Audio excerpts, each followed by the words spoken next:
Welcome into Stone Cold Stros. I'm Brandon Strange with Charlie Polillo, who you can follow on X at Polillo, and Josh Jordan. He's at Josh Jordan 975. And in between our podcast episodes, you can read their blogs covering Houston pro sports over on sportsmap.com. On today's episode, just in case Houston fans weren't starting to get comfortable, surprise!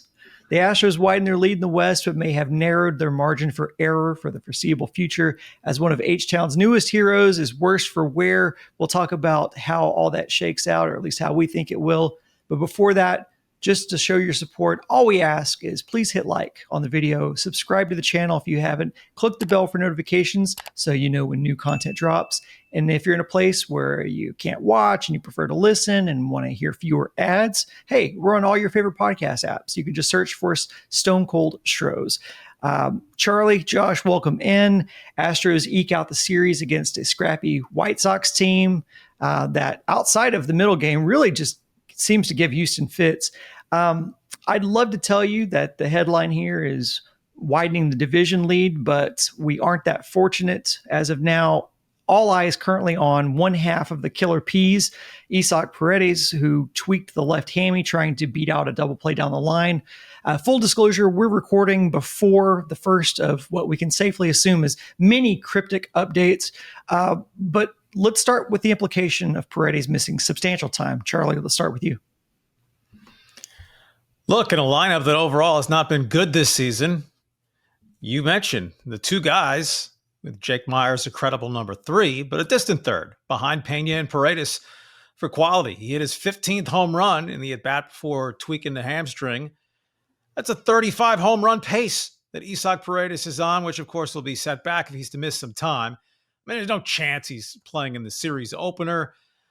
You don't mess around with a tweaked hamstring, right? And he's a kind of thick guy. You blow that out, it can become a 6-8 week injury. So I wouldn't be surprised if we don't see him at all through the weekend.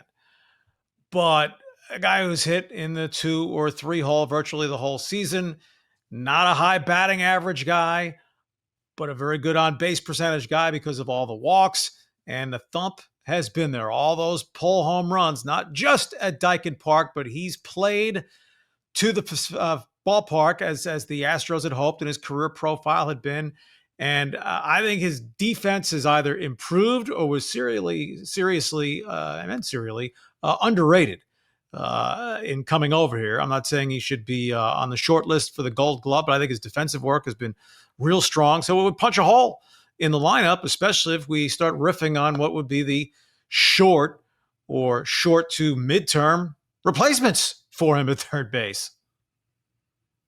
100%. He's been awesome this year. I mean, and he was a piece from the trade I was pretty happy with. And boy, they were right. He does really well in Dyken Park, and he's been good on the road too. This is huge if he misses significant time, because it feels like the offense is finally starting to click even without Jordan. I know they're still kind of middle of the pack, but over the last week or so, they've really taken off. Christian Walker's getting hot. Yainer Diaz is getting hot. It's all starting to work for the Astros, and you just wonder what is, and we can't kick that around, I guess. What would be the plan if he does miss some significant time? But on the other side of the coin, Altuve had hamstring tightness, and he missed one game, and he was back in there. So I guess it just depends on if it's tightness or if there's actually a pull there. Hard to know, obviously, but it makes you wonder. They put Dubon in tonight. Is that the plan going forward? God, I hope the plan isn't to have Brendan Rodgers at second base and Dubon at third. I would hate to see that. But then, we kicked this around earlier too about, what about Cam Smith? He's a third baseman. Could they move him over there? And then you can shuffle your outfield around to accommodate it. I'm kind of hesitant to think Espada will do that, just because Cam Smith is really starting to get very comfortable in the outfield. He made a spectacular catch in the finale against the White Sox. Altuve also had a really nice catch out there in left field. So you wonder if they would tinker with that. I'm not so sure, but I would certainly think Cam Smith's a better replacement as an overall baseball player at third base than Dubon or somebody like that. Yeah, I don't think they're moving Cam in from right field. If it's a matter of day or just a few days, I think they'll go with the bubble gum and bailing wire of Dubon at third, They might spot Shea Whitcomb for one start, right? The last time he played third base, he made, 17 errors in 6 innings in a game against Seattle that cost him a playoff spot. And Zach DeCenzo saying, if I was healthy, this could be my shot to get a little run at third base. Alas, he's not healthy and not particularly close. So, yeah, Rogers will see the field a little bit at second base. Altuve still spots with fly ball pitchers, or just a day where they want to get someone else some outfield at bats. Jacob Melton to start against right-handers.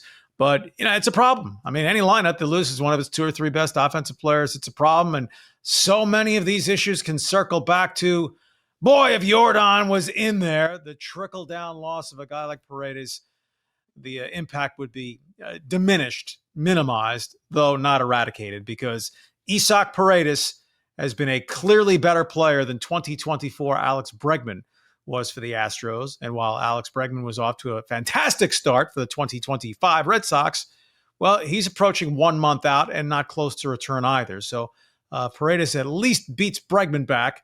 The Astros have to be very, very happy with both on-field and the economics of the third base exchange. Yeah, to piggyback on top of that, our last update from a couple days ago was that none of Jordan, DeCenzo, or Chaz are currently swinging a bat right now. Now, look, Houston hosts Minnesota, and they face the Twins, who are losers of 4 of their last 6 series. Most recently being obliterated by the Rangers. I mean, that final game was so bad they had position players in there to finish pitching the game. After that, they traveled to the last place A's for 4, and then to the Angels for 3, the surging Angels for 3, I dare say. Is a silver lining here that if you're going to be without Isak, this is the part of the schedule that maybe you can afford to be without him. It's a little soft, especially with that cushion now in the division. I will buy that. The Yankees and Tigers have been obviously the head and shoulders 2 best teams in the American League to this point in the season. Well, heading into the weekend, the Yankees lead their division by 4.5 games. The Astros lead their division by 4.5 games with the Seattle Clown Show ongoing. I mean, credit to the Angels for getting within a game of 500, but I don't think anyone takes them seriously as a threat within the division. You mentioned the Rangers. 2 16-run games they hung on the Twins in that series. Now, those could just be aberrational, couple of days worth of production, or if the Rangers start finding a stride offensively, that's a team that bears watching because their starting pitching's been sensational. It hasn't wilted with Nathan Eovaldi on the injured list. Ticking time bomb, Jacob deGrom always, Tyler Mahle also, but they have been spectacular as the 1-2 punch atop the Rangers rotation without Eovaldi. And while the Astros have a kind of cushy schedule over the next 2 weeks, the Rangers, they get the White Sox this weekend, and then 2 of their next 3 series after that, they face the Pirates and the Orioles, right? 2 of the 5 or 6 worst teams in Major League Baseball. Only the Royals are a decent team by record, at least, that the Rangers face the next couple of weeks, right? They're only 1 game back of the Mariners and the Angels, but 5.5 back of the Astros. So, I mean, the Astros are in a very good position. They have a little margin for error. And to me, it's still on Seattle with the pitching healthy. Is that a team poised to make a big move to add a bat or 2, since their payroll is about $70 million lower than that of the Astros and the Rangers? But for all the Astros trials and tribulations, 38-30 going into the weekend, that's a 90-win pace. That's yeoman work they've done. Yeah, got to be happy with that, considering all their issues this year with injuries. I think specifically for this next series against Minnesota, maybe you'll miss the bats a little bit. I know Colton Gordon and Brandon Walter have done a pretty good job considering the expectations, but can they keep doing that? Because it's those two guys pitching with Hunter Brown in between them, it looks like, for the probable starters coming up. So you might need your offense. Though the bullpen's been really good. They've come in, even if those guys can only give them 4 or 5 innings, but you do wonder, is the other shoe going to drop at some point with these guys? Hopefully not, but it'd be nice to have at least what you have with your offense. It'd be nice to have Isak for this one. But the good news is, I mean, Yiner over the last 7 days, OPS over 1,200. Christian Walker, OPS over 800, 304 batting average. So you're really seeing the guys that you've been waiting on to get going, that they're showing you something here. And I think it was a good move putting Yiner in the 4 spot and Christian Walker hitting 5th. And I would continue that. If I correct me if I'm wrong, I think I remember Christian Walker being pushed down to 5, and then he had like a good game or two, and they moved him back up to 4. This time, Espada, after Christian Walker had that really great game, he left him at the 5 spot in the next game. I'd like to see that continue. I'm one of those guys where, like, if it's working, don't tinker with it. If the guy did better when you moved him down, don't move him again. It's kind of like with Altuve when you put Pena in the leadoff spot. No reason to change that. And he's, if it's working, it's working. We're not talking about moving Altuve back to the leadoff spot. So I don't want to hear about Christian Walker going back to 4. It seems to be working with Yiner. Don't mess with it. Yeah, I mean, they may. I probably will if Isak's going to be out, then they probably will move him back up. But I think the difference is that Jose asked to be moved down. I think that's probably the difference in that situation versus performance dictating a move down. And going back to your comments on, when does the other shoe drop on the Sugarland guys? Colton Gordon does look like maybe he has the stuff to be a back end of the rotation guy in the majors. I mean, obviously small sample size. We still have to, see more of him, but Spencer Arrighetti got called up early and he did okay. So maybe Colton Gordon can be that next guy who they can call up and get a solid back end of the rotation. I mean, he's going to have to be, for right now, he's going to have to be a solution, but maybe he can be that guy for them. I'm not sold on Gusto yet, but getting 6 innings out of him in his last appearance, that's definitely a step in the right direction. And just hitting on some updates, Dana Brown said in the booth Wednesday, ETA for Arrighetti, I think Josh, you said was late July. At best, maybe early August, yeah. And then Luis Garcia, August sometime. So, I'm not going to hold my breath on Garcia, but Arrighetti could be around the corner. So just a quick message. If you're interested in advertising your service or product on this show, you can contact our friends on the sales team at houston.sportsmap.com/advertise. The link is also in our description. Now, we haven't seen much in the way of offensive consistency from Jacob Melton. Obviously, all eyes are going to be on what the dominoes are that fall from the Isak injury. Like, we'll see how they, shuffle things around. But in his, very limited plate appearances, not much offensively, but confidently we can say, I think, that he's got the defensive stuff to play in the bigs. Like I said, we don't know how the Paredes dominoes fall, but theoretically, with the logjam that's in the outfield currently, and with a healthy Paredes, you have a logjam out there. Do you think that, given the need for left-handed bats in this lineup, is it realistic to think that Jacob Melton can be good enough of a lefty option to perhaps put Chaz's place on this team in jeopardy? Well, the bar's so low on what it should take to push Chaz off the roster that I go yes. I'm not bullish on Jacob Melton as an offensive big leaguer. He's a career 251 hitter in the minors. The sample size is still small since he joined the Astros, but 12 strikeouts in 27 at-bats is an early indicator that if not overmatched, he's going to struggle. Right? Job one is making bat hit ball, and he's failing miserably in that area. And if you only hit 250 in the minors, why would you expect that you're going to hit 250 in the majors? But again, you noted the plus defense, excellent speed, very strong stolen base to caught stealing ratio throughout his minor league career. So, it's only valuable to, have balance with a left-handed bat option if the left-handed bat is worth a damn. But Chas McCormick, for going on a season and a half, hasn't been worth a damn. So I think Melton's considered the better defender and faster, and that if he is to find something, he's 5 years younger. If Chas McCormick was not guaranteed $3.4 million this season, maybe he would already have been DFA'd or sent to the minors. That he's injured kind of kicks the can down the road on this.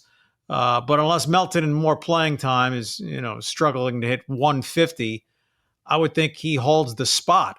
because with his back issues that they talked about, which doesn't excite me here about a 25-year-old guy with a dicey back, but he's not going to play every day in the minors. Remember, because they're easing him because of the back. So the idea that, well, he'd benefit more from being in the lineup every day in the minors as opposed to playing twice per week in the big leagues.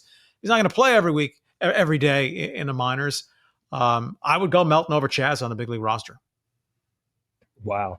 I mean, it's only been, 10 games? He's hitting 185, so not great.